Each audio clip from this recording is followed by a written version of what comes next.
Parliamo di lingue, parliamo soprattutto di identità friulana, lo facciamo con Isa Dorigo, Gurizze Furlane di Aquile dal Friul.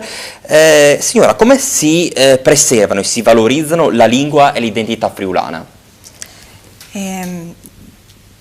Parlandola, scrivendola, leggendo e comunicando nella propria lingua, che nel nostro caso si chiama anche Marilenghe. A proposito di questo io volevo intervenire con i dati che sono emersi dalla seconda conferenza sullo stato di attuazione della lingua friulana che si è svolta il primo e il 2 di dicembre a Udine, dove sono emersi dei dati abbastanza confortanti, diciamo, sullo stato di attuazione della lingua. Per esempio, per quanto riguarda la pubblica amministrazione, quindi quello che i comuni attuano rispetto alle leggi di tutela, in questo caso la 482, abbiamo 125 comuni nella provincia di Udine che hanno risposto in 10 anni facendo domande di finanziamento per la tutela e la valorizzazione, e su 125 comuni zonizzati, perché poi c'è anche la zonizzazione, cioè ci sono quei comuni che si sono dichiarati di lingua friulana per vicende storiche e perché c'è una popolazione che la parla. Quindi a Udine soltanto 11 comuni in 10 anni non hanno mai fatto domanda di finanziamento. A Pordenone siamo un po' messi male perché ci sono 37 comuni zonizzati e di questi 26 non hanno mai fatto domanda. Invece i comuni della provincia di Gorizia sono 15 zonizzati e di questi 7 non hanno mai fatto domanda di...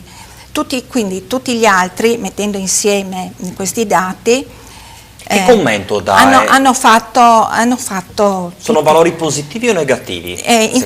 Secondo me positivi. Cioè, però c'è un margine, immagino, per migliorare ulteriormente. Sì, ci sono delle zone grigie così che devono essere, come dire, spronate, no? Ecco, immagino, aiutate in qualche modo, insomma, anche e soprattutto dai politici e dalla politica, dai sindaci e da tutta... Come Aquile dal Friul vi farete parte attiva in questo processo? Stiamo cercando di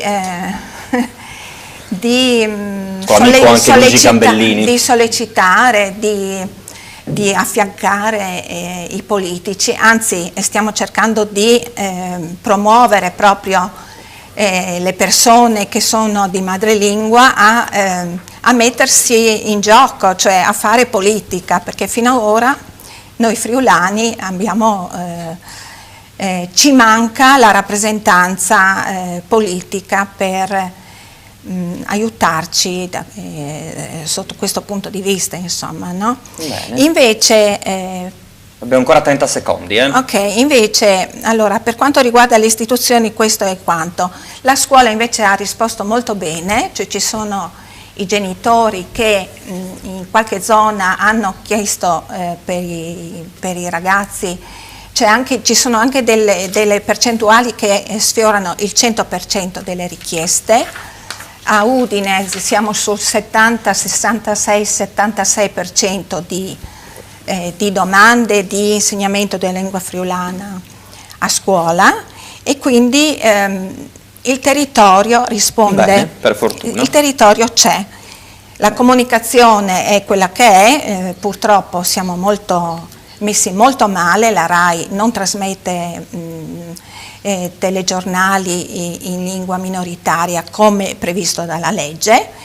C'è però il social che ci salva un po' da queste cose. I rimedi è la politica. Bene, speriamo che da questi schermi a qualcuno sia arrivata Bene. la pulce all'orecchio. Noi siamo qui ad attendere. Io ringrazio Isa Dorigo, che è la referente di Gurizze Furlane per Aquile dal Friuli. Ovviamente i microfoni sempre aperti anche per lei o per l'amico che è qua in studio con noi, Luigi Gambellini. Io cedo la parola